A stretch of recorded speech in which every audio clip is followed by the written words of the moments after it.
लेकिन यह है कि बंदे को दुआ की हिफाजत और निगहदाश्त करना होगी।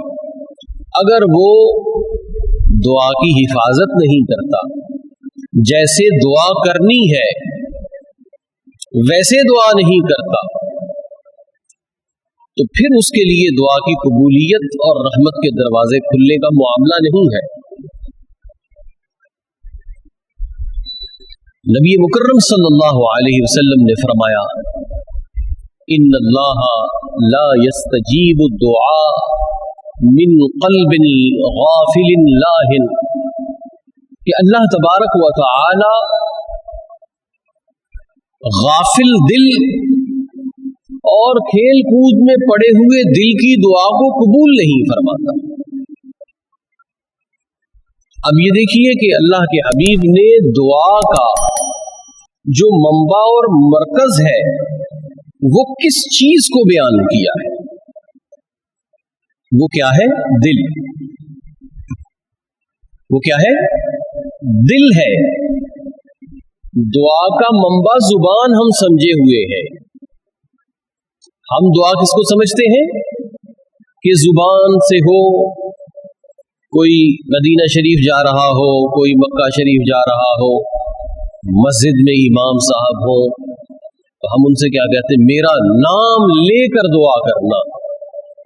दुआ का मरकज आपका नाम लेना नहीं है, दुआ का ताल्लुक दिल से है। दुआ दिल से दी जाती है, नाम ले लेकर दुआ का मामला नहीं होता। नाम लेने पर हम इसरार करते हैं। मेरे पास भी इधर पर्चियां आती हैं, फलां के लिए, फलां के लिए। अब बंदा दिल से दुआ मांगनी हो तो वो पर्चियों पर देखकर अगर दुआ मांगे तो उसको वो खुशू और खुजू उसका रहता ही नहीं है। आप में से कई लोग जो दुआ की पर्चियां देते हैं उन्हें ये शिकवा है कि मैं नाम नहीं लेता, अक्सर नाम नहीं लेता। क्यों? मेरे पास पर्ची आ जाए मैं उसको देखकर रख देता हूं। अब उसका मसला जो पर्ची पे लिखा वो दिल में आ गया। अब जो दुआ मांगी जा रही है वो अल्लाह ने कबूल करनी है। कोई असिस्टेंट कमिश्नर या कोई आईजी के यहाँ हम दरखास्त थोड़ी दे रहे हैं कि मुसम्मा फलां और शनाख्ती कार्ड नंबर फलां, फलां का बेटा। ये अल्लाह जिसने पैदा किया है, जो हमारे दिलों के हल्के हल्के ख्यालात को भी जानता है, हम उसकी बारगाह में दुआ कर रहे हैं। वहां नाम की कोई हाजत नहीं है। शर्त यह है कि दिल से दुआ की जाए। तो अल्लाह तबारक व तआला कल्बे गाफिल की दुआ को कबूल नहीं करता। दिल गाफिल है। अरबी में दुआएं याद की हुई है बाज जगहों पर, जैसे हमारे यहाँ भी, जैसे खत्म कुरान हुआ, ये कबूलियत दुआ का वक्त है। अब कारी साहब ने जिस तरह कुरान याद किया हुआ है, ऐसे काफी लंबी चौड़ी अरबी में दुआ भी की हुई है याद। वो उन्होंने इमाम काबा की सुन के याद कर ली हो। अब वो दुआ मांगे जा रहे हैं, लोग आमीन कहे जा रहे हैं, लेकिन लोगों को नहीं पता ये क्या मांग रहा है। लोगों को नहीं मालूम ये अरबी में क्या मांग रहा है। उसमें आमीन आमीन कहे जा रहे हैं। 2-3 मिनट के बाद जो कल्ब का खुशबू खुजू होता है वो भी खत्म हो जाता है।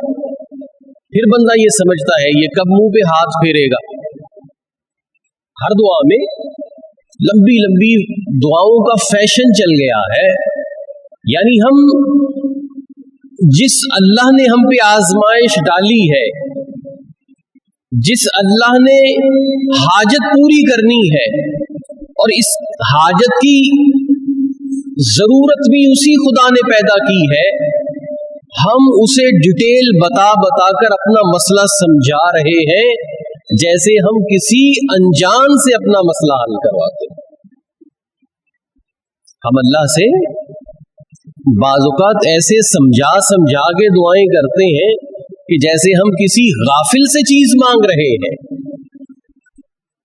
हमने अल्लाह को क्या समझ रखा है कि उसे हमारी हाजत का पता नहीं है क्या? छोटी दुआ मांगी जाए, जिसमें कल्ब गाफिल न हो, जिसमें बंदा इधर उधर डाइवर्ट न हो जाए।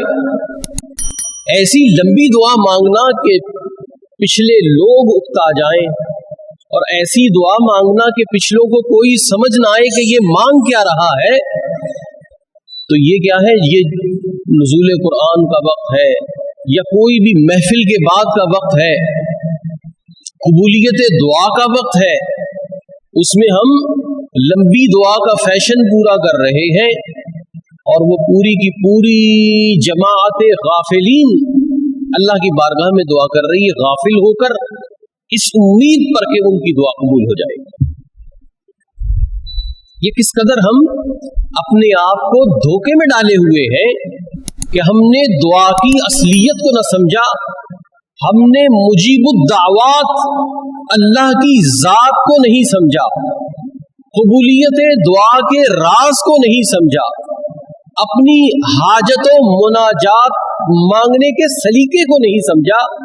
हम जिस तरह बचपन में माँ बाप से जिद करते थे कि ला यानी चीजों के बारे में, हम यहाँ पर भी अपनी ख्वाहिशात की एक लंबी लिस्ट लिए हुए अल्लाह की बारगाह में बैठे हुए हैं। किस तरह और क्या और किस तरह से कैसे मांगना है, इन तमाम ज़ाब्तों से लाशऊर।